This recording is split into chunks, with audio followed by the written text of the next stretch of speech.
자, 우리가 올해 소요료문답 하반기 때 계속 보고 있는데요. 1643년부터 49년까지 약 5년 7개월 동안 긴 시간이에요. 수많은 학자들, 목회자들, 그리고 영국 의회를 대표하는 신앙의 크리스찬 의원들이 웨스트민스터 신앙 고백, 대요리문답, 소요리문답 만들어서 우리 기독교의 근간이 이렇다, 기본 진리가 이렇다 후배들에게 남겨준 겁니다. 그래서 세계 우리 개혁교, 개신교회는 대부분 웨스트민스터 신앙 고백을 채택해서 그것을 신앙의 근본으로 삼지요. 우리나라도 1907년부터 이것을 받아들여서 우리 신앙의 어떤 근본으로 삼고 있는 것을 기억하시면 좋겠어요. 전체 몇 개 문답으로 되어 있다고 그랬어요? 잊을만 하면 제가 또 잠깐만 이야기. 총 몇 개? 107개 질문과 답. 107개 질문과 답. 크게는 1부와 2부가 있는데 1부는 1 제 첫 번째 질문부터 38까지 있어요. 자, 지금 우리는 제 1부에서도 첫째 주제, 둘째 주제를 다 마치고 제 셋째 주제에 들어와 있어요. 뭐냐? 예수 그리스도의 구속 사역이 이렇다. 그것이 우리가 지난 시간에 생각했던 20번, 21번 두 가지 질문과 답이었어요. 자, 한번 살펴봅니다. 지난 시간에 했던 21번 차례도 보겠어요. 20번입니다. 시작. 하나님은 모든 인류가 죄와 비참한 상태에서 멸망하도록 버려두셨습니까? 죄에 멸망당하도록 방치하셨느냐, 내버려 두셨느냐는 거예요. 거기 답이 뭐예요? 시작. 하나님은 오직 그 선하신 뜻대로 영원 전부터 구원받을 사람들을 영생 얻게 하시려고 선택하시고 은혜의 언약을 세우셔서 구원자로 말미암아 저희를 죄와 비참한 지위에서 건져내시고 구원의 자리에 이르게 하셨습니다. 하나님은 우리 인류가 멸망당해 비참한 상태에 이르는 것 원하셨다고요? 아니라는 거죠. 그래서 우리에게 영생의 길로 구원의 자리로 인도하셨다는 그런 답이고요. 21번입니다. 21번 시작. 하나님께서 선택하신 자들의 구원자는 누구이십니까? 멸망당하지 않고 우리를 살려주셨는데 그 역할하신 그 구원자는 도대체 누구냐는 거예요. 답입니다. 시작. 하나님께서 선택하신 자들의 유일한 구원자는 오직 주 예수 그리스도 뿐이신데 그분은 하나님의 영원한 아들이시며 또한 사람이 되셨기 때문에 앞으로도 영원히 하나님과 사람이신 한 인격에 구별된 두 가지 성품을 가지신 분입니다. 예수님이야말로 우리를 멸망당하지 않고 구원에 이르도록 이끌어 주신 구원자가 되시는데 그분은 하나님과 사람의 두 가지 성품을 갖고 계신 분이다. 그 얘기를 나눴어요. 자, 오늘은 이어서 22번, 23번 질문과 답을 생각해 보는 시간입니다. 같이 한번 보겠습니다. 22번 시작. 그리스도는 하나님의 아들이신데 어떻게 사람이 되셨습니까? 그리스도는 누구의 아들? 하나님의 아들이신데 어떻게 사람이 되셨느냐는 질문이에요. 거기에 대한 답입니다. 시작. 하나님의 아들이신 그리스도는 참 육신과 영혼을 취하심으로써 사람이 되셨습니다. 그는 성령의 능력에 의하여 동정녀 마리아의 몸에 잉태되어 그에게서 나셨으나 죄는 없으십니다. 자, 문답 다 들었어요. 다 아실 내용이지만 다시 한번 이렇게 설명을 드립니다. 22번에 대한 설명이에요.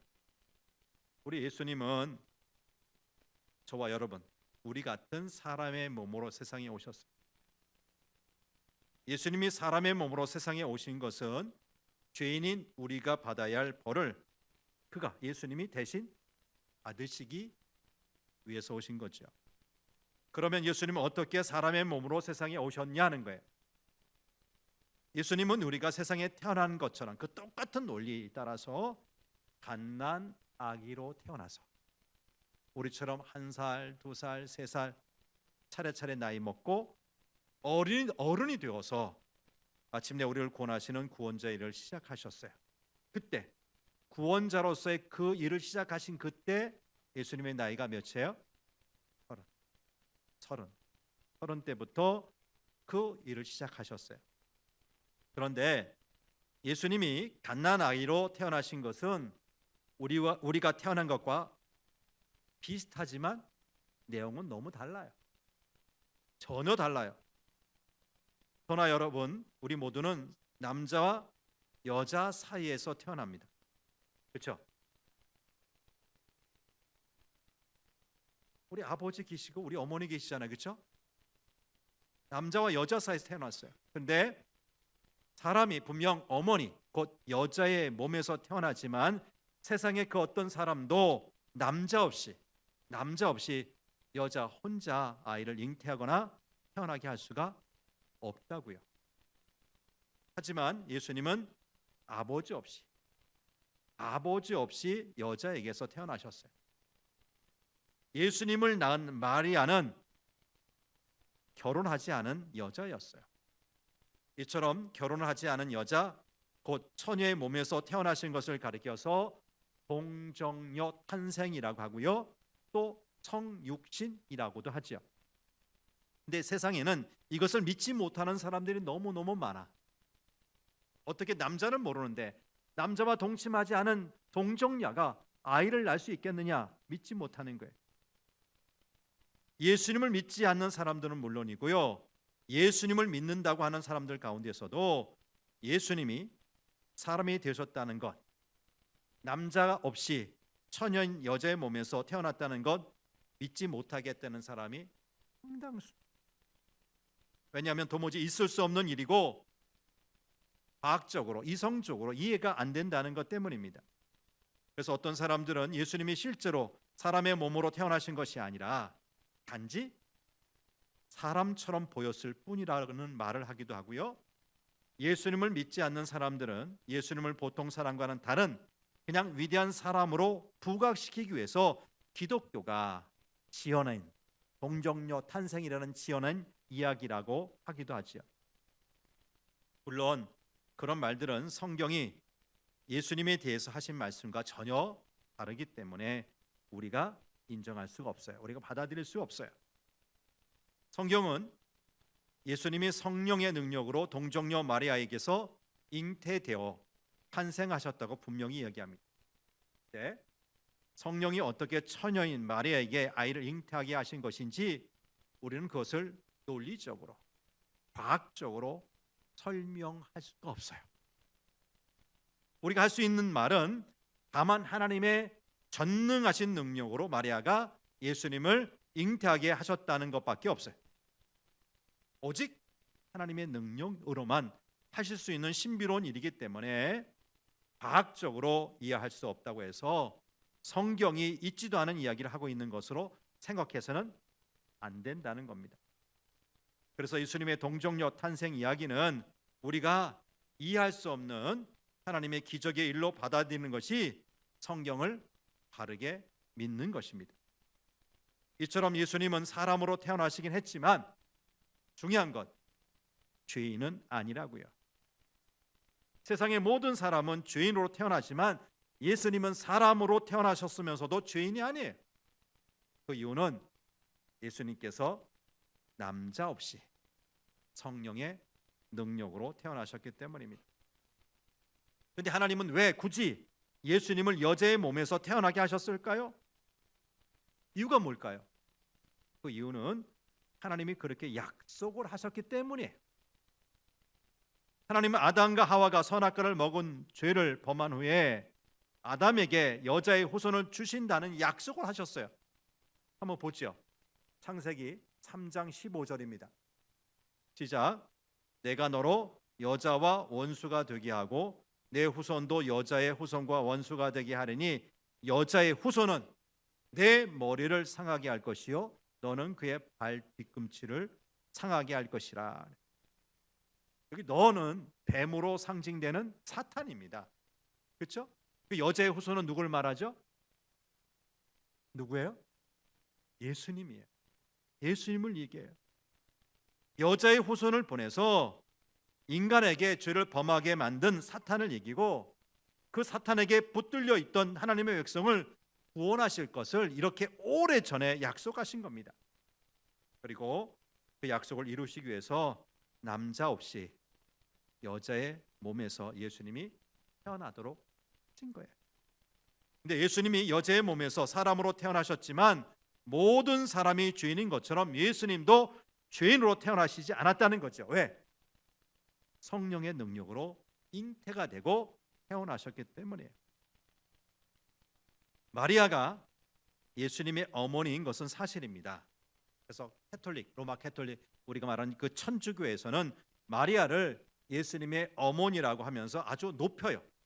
심지어 마리아는 죄가 없는 사람이라고 하면서 마리아에게 기도하면 마리아가 예수님께 부탁을 해서 기도를 들어주신다는 이야기까지 해요. 여러분, 성경 어디에도 마리아에게 기도하는 내용이 있어요, 없어요? 마리아에게 기도하라고 가르친 내용이 있어요? 없죠. 없어요. 여러분, 성경은 결코 마리아를 인간 이상으로 높이지 않아요. 마리아도 그냥 보통 사람, 곧 예수님을 태어나게 하기 위하여 하나님이 사용하신 도구라고 생각하면 됩니다. 마리아가 보통 사람과 달라서 예수님을 잉태하고 낳은 것이 아니라는 거예요. 이것을 과학적으로 이해할 수 없다고 해서 성경이 말씀하는 예수님의 탄생을 사실이 아니라고 할 수가 없지요. 우리 인간은 하나님이 하신 일을 모두 이해할 수가 없습니다. 이해할 수 없지만 하나님이 하신 일로 믿는 것이 믿음입니다. 우리는 예수님이 성령의 능력으로 잉태되어서 세상에 오신 우리 하나님의 아들이시고 우리를 구원하신 분이라는 것을 믿으면 된다는 말씀이에요. 자, 이 22번을 한번 정리합니다. 네 가지 질문인데요. 자, 첫 번째, 예수님이 태어나신 것이 우리 인간, 저와 여러분과 다른 것은 무엇입니까? 어머니 있는데 아버지가 있어요, 없어요? 아버지가 없어요. 육신의 아버지가 없어요. 두 번째, 이어집니다. 동정녀 탄생이라는 말의 뜻이 무엇이에요? 결혼하지 않은 처녀의 몸에서 태어났다는 뜻이에요. 세 번째요, 예수님이 사람으로 태어나셨지만 죄인이 아닌 이유가 뭐죠? 예수님께서 남자 없이 누구의 능력으로? 하나님의 능력, 성령의 능력으로 태어났기 때문인 거예요. 마지막 네 번째 질문입니다. 시작. 하나님이 예수를 여자의 몸에서 태어나게 하신 이유가 무엇입니까? 왜요? 약속이. 하나님은 아담과 하와가 선악과를 따먹은 죄를 범한 다음 여자의 후손을 보내서 인간에게 죄를 범하게 한 사탄을 이기고 그 사탄에게 붙들려 있는 자신의 백성, 하나님의 백성을 구원하실 것을 이미 오래전에 약속하셨고요. 그 약속을 이루신 거지. 아멘. 자, 시간이 없어서 23번째 질문입니다. 자, 읽어보죠. 시작. 그리스도가 우리의 구속자로서 하시는 직무가 무엇입니까? 구속자, 구원자 다 같은 뜻으로 보면 되는데요. 예수 그리스도가 우리의 구원자, 구속자로서 하시는 도대체 그 일이, 직무가 무엇이냐는 거예요. 답입니다. 시작. 우리의 구속자이신 그리스도는 그가 낮아지시고 높아지신 두 상태에 있어 예언자와 제사장과 왕의 직무를 수행하십니다. 낮아지셨다는 건 뭐죠? 우리처럼 인간의 몸을 입고 이 땅에 오신 것, 그렇죠? 높아지신 것은요, 부활, 승천하셔서 어디 계세요? 하나님 보좌 우편에 계신 것. 이 다 통하는 거예요. 다 통해서 그런 상태에서 무슨 역할을 하셨다고요? 예언자, 제사장, 왕의 직무를 수행하신다는 거예요. 설명을 드립니다. 여러분에게 공통적으로 있는 게 이름이에요. 이름. 나는 문명씨 이름 없다. 다 이름이 있어요. 누가 지어줬어요? 대부분 부모님이나 조부모님이나 아무튼 우리에게 생명 주신 우리 육신의 부모님들이 이름을 지어 주신 거예요. 근데요, 그 이름에 어떤 마음의 소원이 있어요, 없어요? 정말 이름 중에서는 좀 부르기 민망한 이름도 있긴 하더라고요. 옛날에는 이름이 너무 귀하면 일찍 죽는다 해서 뭐 개똥이 새똥이 뭐 이상한 이름도 지어준 그림이 있어요. 이름이 천혜지만 오래 산다는 뭐 그런 이유를 대면서 그렇게 막 이름을 지은 것도 있지만 대부분의 부모님들은 어때요? 자신의 아들, 딸 잘 되기를 바래요, 못 되기를 바래요? 잘 되기를 바라면서 무슨 이름으로 지어줄까? 결코 쉽지 않아요. 모르는 한자 옥편 찾아가면서 그걸 하나씩 하나씩 뭐 맞냐 틀리냐 보면서 아무튼 부모님의 기대를 담고 이 이름을 지어주는 거지요. 근데 이렇게 부모님이 지어주신 이름 말고 또 다른 별명이라는 것이 있어요. 있어요, 없어요? 별명이 있어요. 주로 친구들, 가까운 지인들이 지어주는 경우는 별명도 있어요. 그러면 우리를 죄에서 구원하기 위해 세상에 오신 분의 이름은 뭐예요? 예수님. 우리가 예수님하고 하는 것은 우리의 구원자로 오신 예수님을 높이기 위해서 님자를 붙이는 것이지 그 이름은 예수예요. 뭐라고요? 예수예요, 예수. 이 예수를 낳은 사람이 누구예요? 마리아예요, 마리아. 그리고 그 마리아의 남편은 누구예요? 요셉이 요셉. 그러면 예수님이 세상에 태어났을 때 그의 법적 호적상의 아버지는 누구예요? 호적에다 저 하늘 아버지의 이름을 쓸 수 있을까 없을까? 안 되잖아. 그러니까 누구의 이름을 쓰는 거죠? 요셉. 마리아와는 전혀 동침하지도 않고 피가 섞이지 않았는데도 불구하고 예수님의 육신의 아버지 이름은 요셉이 등장합니다. 근데 여러분, 그 아들 예수님의 예수라는 그 이름을 누가 지었어요? 누가 지었어요? 요셉이 지었나요? 자, 마태복음 1장 아까 읽었는데요. 20절에서 21절 말씀을 보겠어요. 시작. 주의 사자가 현몽하여 이르되 다윗의 자손 요셉아 내 아내 마리아 데려오기를 무수하지 말라. 그에게 잉태된 자는 성령으로 된 것이라. 아들을 낳으리니 이름을 예수라 하라. 이는 그가 자기 백성을 그들의 죄에서 구원할 자이심이라 하니라. 예수라는 이름은 하나님의 사자, 주의 사자, 그 천사가 요셉에게 나타나서 가르쳐 준 이름이에요. 그러니까 그 이름은 누가 지어 주신 거예요? 천사는 독보적인 혼자서 움직이는 사람의 존재예요? 누구의 명을 따라서? 하나님의 명을 따라서. 그러니까 이 천사가 하나님 주의 사자가 그 이름을 가르쳐 주었다는 것은 누가 이름을 지어 주셨다는 겁니까? 하나님이 지어 주신 거죠. 이처럼 하나님이 이름을 지어 주셨다는 것은 예수님의 진짜 아버지는 누구라는 거예요? 하나님이라는 거예요. 이 예수라는 이름의 뜻이 무엇이에요? 그가 구원하신다. 누가 구원하신다? 예수가 구원하신다는 뜻이에요. 우리를 죄에서 구원하기 위하여 하나님이 보내신 분이라는 뜻으로 예수라고 하는 거죠. 그런데 우리가 예수님을 그냥 예수라고만 하지 않고요, 다른 칭호를 덧붙여서 부르기도 하는데 그것이 뭐예요? 예수 그리스도.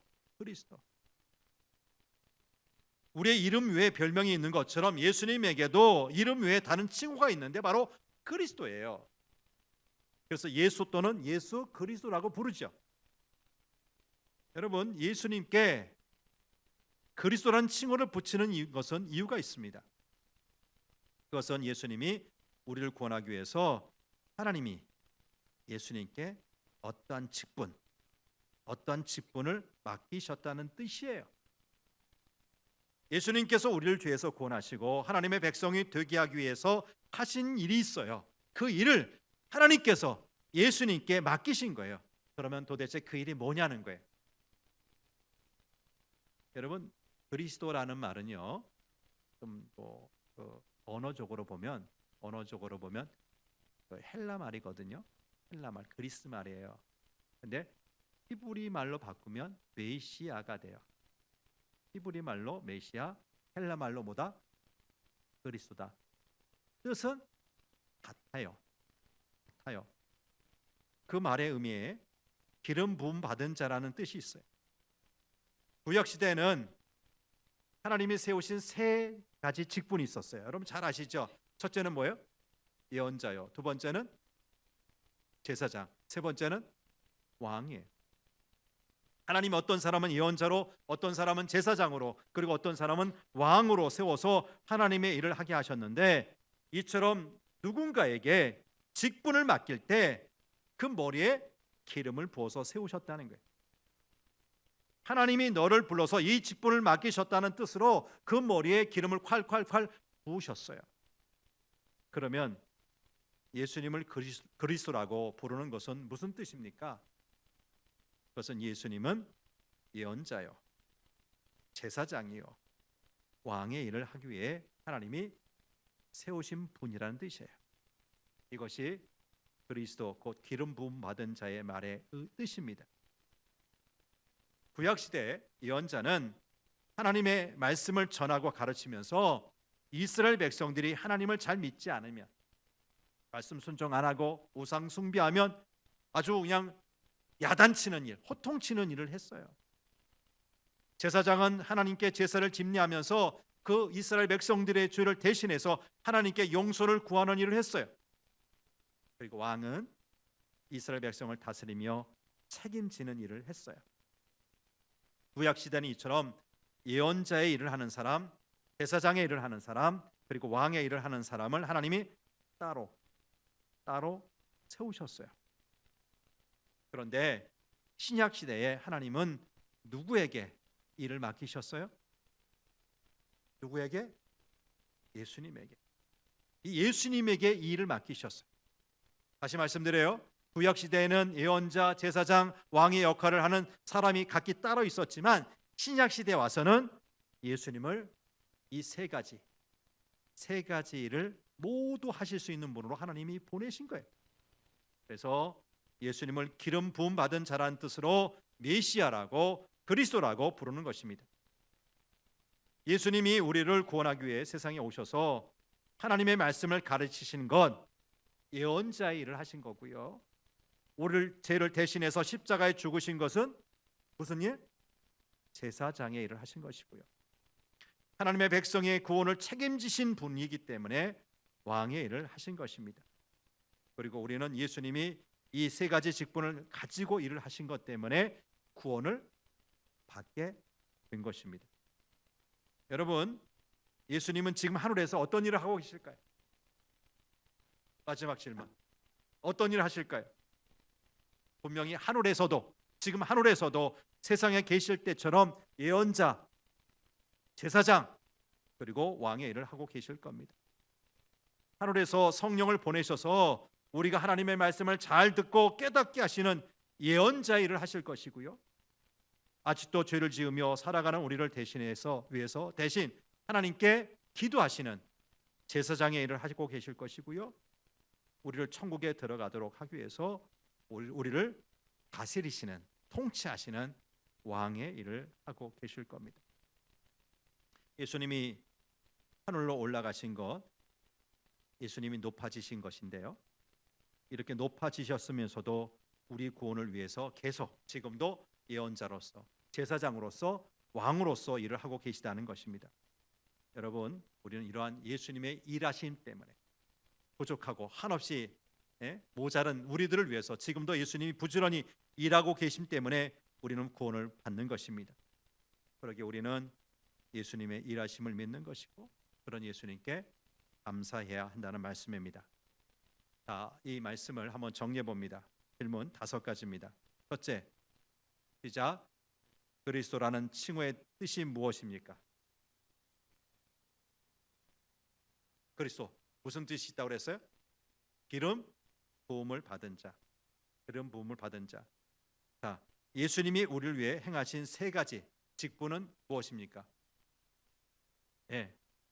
예언자, 제사장, 왕, 그 역할을 하고 계세요. 자, 구체적으로 예수님이 하시는 예언자의 일은 무엇입니까? 선자의 일은 무엇입니까? 선지자라고도 하고 예언자라고도 하는데요. 예언자의 이름 무엇입니까? 이 세상에 오셔서 누구의 말씀을 하시는 거예요? 하나님. 하나님의 말씀을 선포하시고 가르치시는 일을 하시는 거죠. 이것이 선지자의 일이에요. 예언자의 일이에요.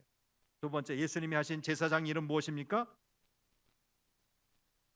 우리 죄를 대신해서 십자가에 죽으신 것.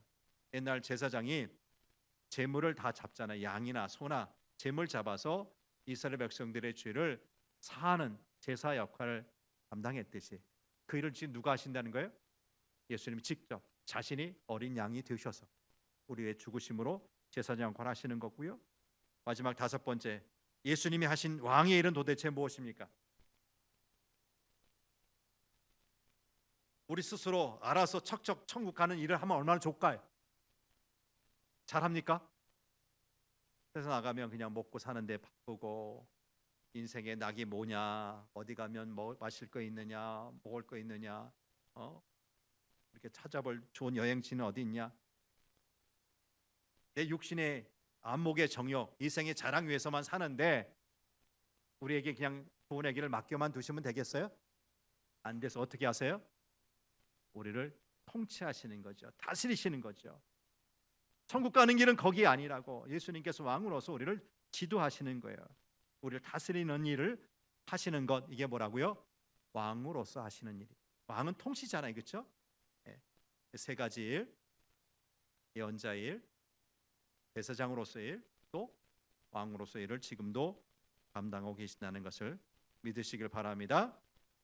하나님 아버지, 오늘 다시금 저희들이 보이로 문답 22번째와 세 번째 말씀을 통해서 예수님께서 이 땅에 오셔서 하신 귀한 구원 사역의 역사를 한번 생각해 보았습니다. 하나님, 막연하게 우리 예수님께서 우리 구원자가 되신다는 것을 믿는 것으로 그치지 않게 하시고 도대체 무엇을 통해서 우리 구원을 이루어 가시고 완성시켜 가시는지 바로 믿게 도와주시고 그 믿음 안에 우리가 반듯하게 서게 도와주시길 원합니다. 사탄 마귀는 처음 사람 아담과 하와를 계속 유혹하고 마침내 죄를 짓게 만들었듯이 이 말세를 살아가는 우리에게도 계속 유혹의 눈짓을 보내고 손짓합니다. 하나님, 바른 믿음 안에 서지 않으면 처음 사람처럼 우리도 넘어가 유혹당하고 멸망당할 수밖에 없습니다. 하나님, 우리에게 바른 믿음 깨우쳐 주시옵소서. 그 믿음에 서게 하여 주옵소서. 어떤 세상의 유혹 앞에서도 흔들림 없이 끝까지 믿음의 길을 달려가는 우리 모두가 되게 도와주옵소서. 하나님, 사랑하는 남성교 2부와 4부 형님과 동생이 연합해서 헌신을 다짐하는 헌신 예배를 앞두고 있습니다. 먼저 기도로 준비합니다. 온 성도들이 함께 믿음으로 동참합니다. 하나님, 우리 사랑하는 남성교 2부 4부와 함께 해주시길 원합니다. 가정에서도 사회에서도 우리 교회에서도 정말 중요한 위치, 중요한 일을 감당하고 있습니다. 하나님, 날마다 하나님의 은혜를 구하게 하여 주옵소서. 내 경험으로, 내 힘으로, 내 능력으로 하려고 하지 않게 하시고 겸손하게 위로부터 주시는 하나님의 힘과 능력과 지혜를 공급받아서 하나님께서 원하시는 그 방법으로 질서 있게 교회에서 봉사하게 하시고 사회에서도 봉헌하며 살게 하여 주시옵소서. 오늘 또 우리 이부 회장님의 인도 따라서 우리가 간절히 하나님 앞에 합심하는 기도 드리는 시간입니다. 우리가 하나님의 살아계심을 우리는 이 기도를 통해서 응답을 통해서 체험합니다. 아직도 교회에 나오지만 하나님 살아계시다는 것이 잘 믿어지지 않으면 정말 열심히 한번 기도해 보기를 원합니다. 그리고 기도의 응답을 체험케 하여 주시길 원합니다.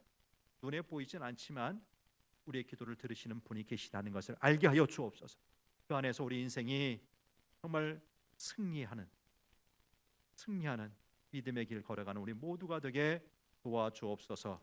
우리 구주 예수님 이름으로 기도합니다. 아멘.